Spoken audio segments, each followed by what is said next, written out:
আমরা আজকে অনুরাগের ছোঁয়া নাটকের পর্বে দেখব যে দীপা হোটেলে রান্না করে, তারপর হোটেলের মালিক বলে মেয়েটা সত্যি খুব ভালো রান্না করে, এখন তাকে সেটা বলা যাবে না। এরপর দীপা সবাইকে তার রান্না করা রেসিপিটা খেতে দেয়, আর তার স্যারকেও খেতে দেয়। তার স্যার সেই খাবার খায় আর তাকে অনেক ভালো লাগে।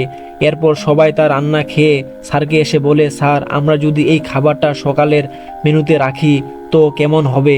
এ কথা শুনে দীপা ভয় পেয়ে যায় আর বলে, কি বলতেছেন আপনারা, এটা হলো কম দামি একটি খাবার, এটা কিভাবে এই হোটেলে খাবার মেনুতে রাখা যায়। তারপর তার স্যার বলে, হ্যাঁ অবশ্যই আমরা তা করতে পারি। এ কথা শুনে দীপা আর বাকিরা অনেক খুশি হয় আর তার স্যার ওখান থেকে চলে যায়। এরপর চারু আসে দীপার ব্যাগটা নিয়ে।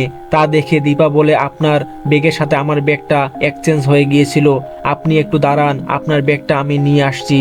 তারপর দীপা তার ব্যাগ নিয়ে আসে আর বলে, আপনি দাঁড়িয়ে আছেন কেন, বসেন এখানে। এরপর চারু বলে, না আমার একটু তাড়া আছে, আমার মেয়ে বাইরে দাঁড়িয়ে আছে।